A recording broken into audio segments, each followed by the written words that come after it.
Hi, welcome back. On this lecture here, I'm going to discuss video quality, how to download your exercise files, how to use the practice application, and how to subscribe to new lecture emails.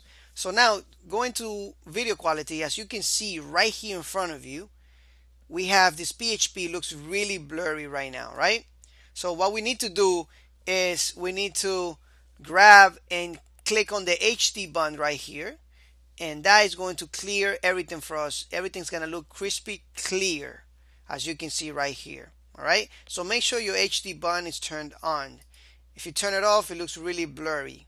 All right, so that would be close to your controls. When you see your volume right here on the left side, you're going to have that HD button. All right, now to download the exercise files is super simple. Go to your right hand side here. You're going to find a whole bunch of lectures.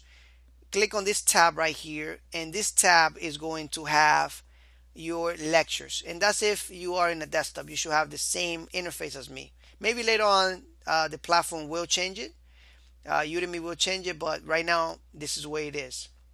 All right, so when I tell you to download your exercise files or any file for the specific lecture, go to this link right here on your right hand side right here. Okay, so when you download it, you're gonna get a zip file like this. All right, make sure you extract it. So I'm just gonna double click it in my machine and I'm gonna extract it. If you're on a Windows machine, make sure you right click on it and extract all to your desktop. Once you have that folder, it's gonna be called demo. All right, I want you to grab your, if you remember, we got your the server location is on that folder called htdocs, htdocs, actually not deeks, htdocs right here. And in my case, it's in under application, and because I'm in a Mac machine, so under applications, the folder called XAMPP and then htdocs, right? For you, if you are on a Windows machine, it will be on your C drive on a folder called XAMPP, and then on another folder called htdocs. All right, this is where your server location is, your root directory for your server. So what you're gonna do is, if you want to use your exercise files, what you want to do is drag that folder into that htdocs, and then you can use it there. All right, now later on, just because this lecture that you're watching right now was made after I made a lot of files or a lot of exercise, a lot of lectures, later on I'm going to tell you to make a folder called demo. Right, now you can't have two folders named the same in the same directory. So what you want to do is right now, if you want, you can go ahead and rename this, and it doesn't really matter. It's not going to affect our practical application, but you can rename it if you want, and you can say demo 2. It's up to you right now. You can say demo 2, and then you can access your app, practical app like that, or your files. And just to access those files, all you have to do is go to your local host, and then you click on demo 2 or demo, whatever name you gave to that folder that we just downloaded. And then here you're going to find all your files inside the demo folder, or the demo 2 in my case now because I just renamed it. You're going to find another folder called practical app, and this is where your practical app application will be located at. All right, so make sure. Now some of you, when you go to your local host, you're going to get something like this. All right, that's totally fine. That's just XAMPP redirecting you to their index.php page. All you have to do is take the parameter off and type in the name of the folder here. All right, or the folder that you want to access. In our case, it's going to be demo 2 now because we just renamed it.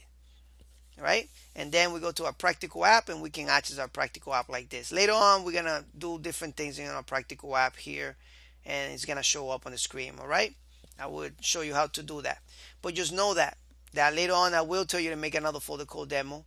Just rename the folder so that way you can have both folders here. All right, now one thing about the exercise files, that each of them have a number in front of it. That's the lecture numbers. Sometimes they jump from one number to another. That means that either this, like this one here, 29 jump to 31. That means on 30 I don't have a lecture regarding files. That does not have a file. So we have lecture 31, 32, and 33 for this specific file. That's why these numbers are back to back right here. And when it jumps from 34 to 57, that means that I have the files in another folder. And in this case, it's gonna be my SQL files. So they're gonna be here. It's gonna be PHP files, but we're gonna be doing MySQL queries and things like that. All right. So just know that the rest of the 30 something, 34, 35, 36 are gonna be located right here. All right. So now that we finished with that, next thing is that I want to explain to you how to subscribe to our new lectures emails. All right, so let's go to our course. Actually, I think I'm in somebody else's course because I have to be, just to show you how to do this. So in this screen here, which is going to be very similar to your screen when you go to my course, click on this gear button right here and make sure that you subscribe to the new lecture emails, since I make new lectures about this course all the time. All right, so you're gonna have something like this. Make sure that it is checked, and the announcements emails and promotional emails. I send very important emails. Sometimes I give away courses, or I just make new lectures. All right, so make sure that you are subscribed. Again, I will be making another folder later on called demo. Just rename the folder here so you don't have any conflict. Okay, so it was a pleasure showing you how to do this, and I'm looking forward to helping you finish this course and get the best out of it. Take care, and I'll see you on the lectures.